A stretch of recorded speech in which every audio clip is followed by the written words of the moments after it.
Hi, I'm David. And I'm Gail. And here we are off on stage 3 of our Michinoku Coastal Trail.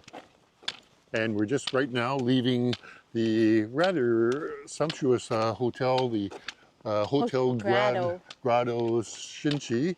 And we're heading about, how many kilometers is it? About? Approximately 20. 20 kilometers. We expect this to be a fairly easy day on flat terrain through agricultural terrain. So it shouldn't be too challenging. No, I don't think so. I think the only real challenge that we might have is that I was checking up on our reservation tonight, which is supposed to be a rather nice stay at a Ryokan. However, the reservation is not appearing on my reservation page for the company that I went through, and so that's a little bit of a mystery. So I've sent off an urgent message to them just to reconfirm that. So we're hoping that we have a place to stay at the end of the day. I guess you, like us, will have to Stay tuned. Yeah, to find out what happens at the end of the day. Anyways, in the meantime, we're going to just have a nice casual walk, I think, today. And it's very modest temperature, just about, right now it's 21 degrees. It's just going up another 2 degrees from that today. Quite pleasant. So anyways, I think we'll just head off. See you. At the end of this video, be sure to stay tuned for our Insight in Japan 101.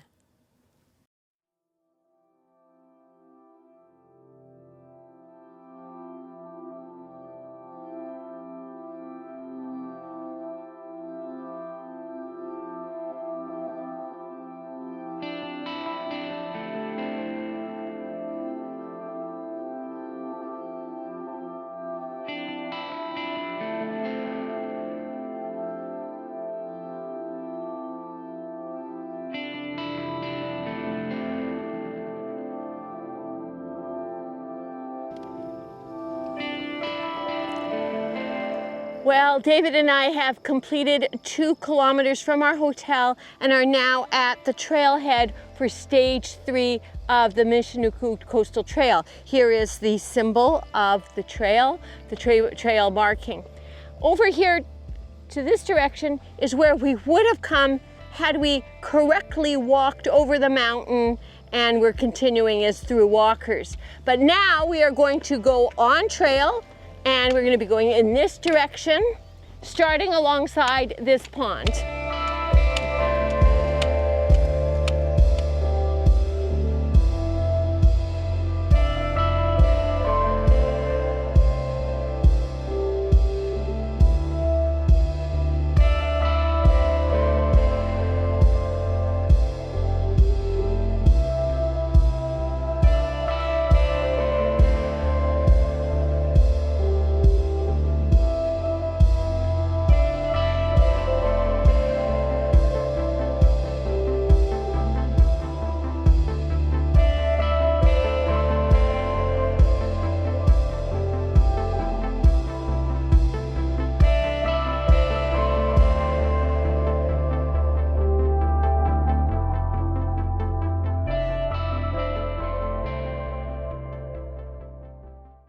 David and I are touring the Nakahama Elementary School, the only ruin from the tsunami that exists in southern Miyagi Prefecture.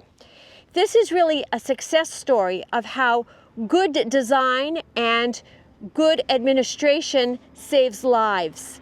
This school was designed with the tsunami in mind, and everybody was trained to do what was necessary.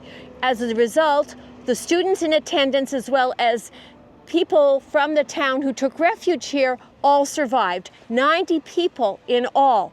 For those who did not take refuge here or couldn't, they were killed, and all of the houses around here were destroyed.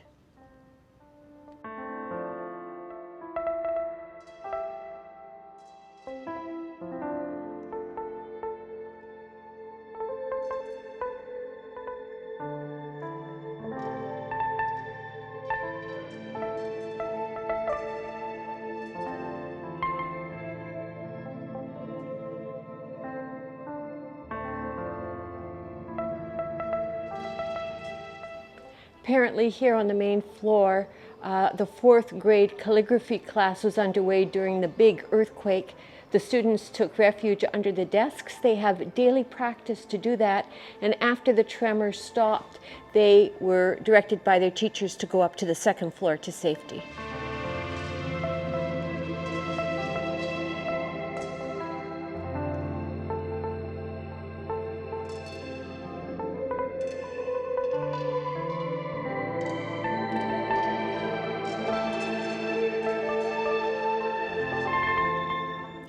We are now on the roof of the Nakahama Elementary School. Behind me is the Pacific Ocean, where the tsunami waves came, successive waves. There were 4 waves that came here, and they were higher and higher. And in fact, the last wave to approach would have exceeded this roof, but there was a backwash of a previous wave or 2 that cut it down to size, and therefore the people here survived. In front of me, or behind me, there used to be houses, and those houses obviously no longer exist. They were destroyed. There were 52 students at the school at this time, and they stayed up here in a warehouse room. The students were never even familiar with. The stairwell that took them up here, they never had seen. It was kind of an off-limit space, but the principal made a very wise decision to move the students up here while it was safe. They spent the night here, realizing that after the tsunami, they wouldn't be able to get down until things subsided, and they were rescued by helicopter over here. This is a model of Nakahama before the tsunami came. When it came, it swept up from the Pacific and also through this inlet, so the school got hit from 2 directions, and so did the village. The village was destroyed. 137 people died, but those people who took refuge in the school and on the rooftop survived. There were 52 students as well as some other residents, numbering 90, and they survived the tsunami. The town itself has now been moved to higher land.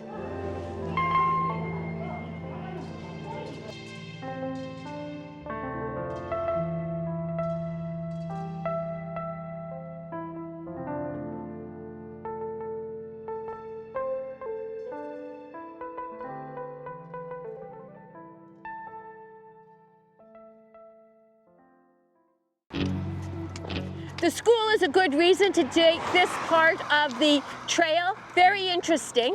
What we're walking on now, this busy roadway, used to be the railway tracks, but they were washed away in the tsunami. This very fancy road was opened just 3 years ago.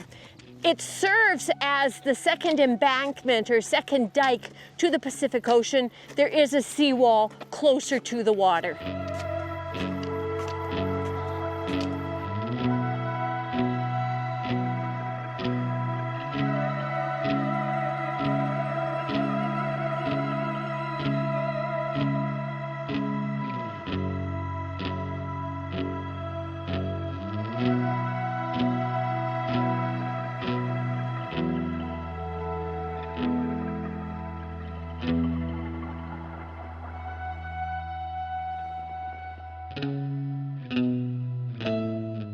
Well, the route takes us off that busy Highway 34 onto a smaller road, but it has no shoulder, and there are a lot of busy agricultural trucks that are passing us by.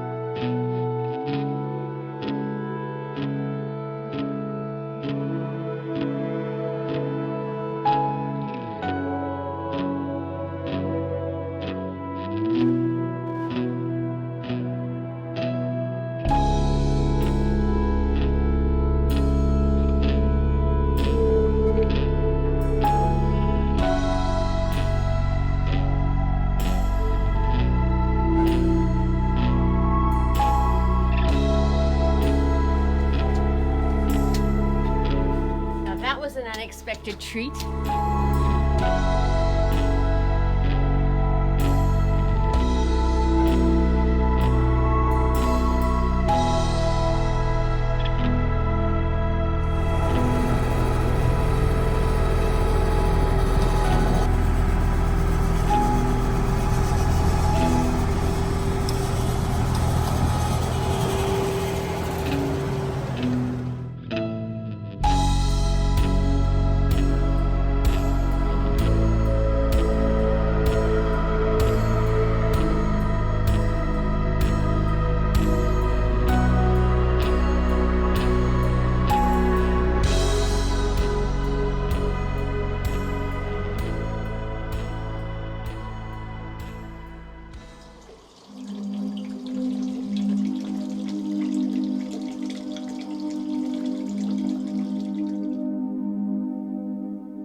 What a lovely way to end a long walk. We're at the end basically of the stretch that is part of the trail, but we still have a little bit more to go, maybe a kilometer or two to our ryokan. So we are at the Shomayoji Temple, and it's a lovely piece of architecture in a gorgeous, gorgeous landscape, which includes a Chinese linden tree that's about 700 years old.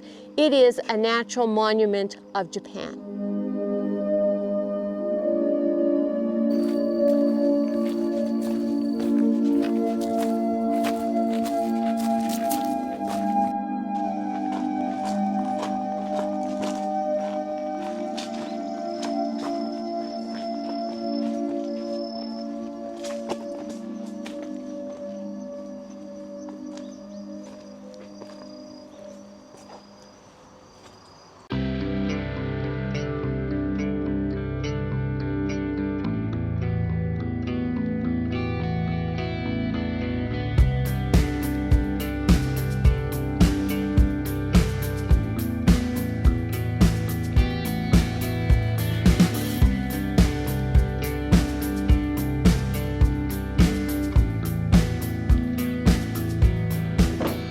Welcome to Ryokan Nakasho, where, by the way, David and I did have a reservation tonight. So all's well that ends well. So please come into our tatami room, traditional Japanese space where we're spending the night. This is really typical of such a room.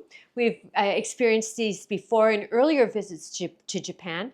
This is a 10 tatami mat room. So each of the mats, which is, by the way, are made of reeds with a beautiful surface to the foot, are the same uniform dimensions, and rooms are measured by the number of mats. So this one has 10. Very typical. It's very open. You have low furniture. For Westerners, this is difficult because if you have your cup of tea here, you are going to have to be in some kind of kneeling or cross-legged position, which is quite difficult. In the corner here, there's always a space like this. It's almost like an altar space, a hallowed space. There's typically a piece of art there in this space. Sometimes you might have some kind of statuary. And you also, in this case, have a television set. We have here a typical kind of a closet space where you can hang up your items. But what you'll always have, taking up the majority of the room, are more closet spaces that are dedicated not to clothing, but to more futons and pillows and maybe blankets. Which takes us to that futon, which is your bed for the night. So here we have the two, one for David and one for myself. David and I very easily unfurled the futons that were piled up here against the wall. And they're made up in such a way that there is the undersheet, the oversheet, and the duvet all combined, so when you unfurl them, voila, you have a bed. Also on top of that pile of duvets was our pillow. This is something we forgot, but then quickly remembered from our time before in Japan, that the pillow is very small in comparison to the bed. So it's not as large as the pillow that we'd be used to in North America. Also, it's filled with some kind of hard material, something like beans or pellets of some sort. So again, it does take some getting used to for a Westerner. So welcome to our Ryokan dinner. We've got quite a spread of seafood here. We'll start maybe from one side, just sort of swing across, and believe me, I don't necessarily know what all this stuff is. Right here, I believe they're famous for their snow crab, and this is like a snow crab kind of dish. There's a special sauce just for the snow crab. We have clearly watermelon. We have a block of something. She described what it is to us, but we really don't know. But it looks like a pudding, yeah. Another sort of a gelatinous kind of square there that we have. These are vegetables, mountain roots, I'm assuming. Some more assorted things. We have some pickles here. We have our soy sauce. We have a special seafood stew here as well, with seafood in it, and there you can see there's tiny mushrooms as well in there. Looks quite delicious. And then over here we have our plate of sashimi. So obviously the prawn and various fish that we'll have to explore as we go along. So we're falling behind here. More recently, we've got a whole fish that's been brought out to us for our meal, and as well another plate of yet another fish. More of again a sashimi kind of a meal, and yeah, we've got lots to eat here. So we hope you enjoyed this video, and if you did, we'd certainly appreciate that thumbs up. And please subscribe and comment.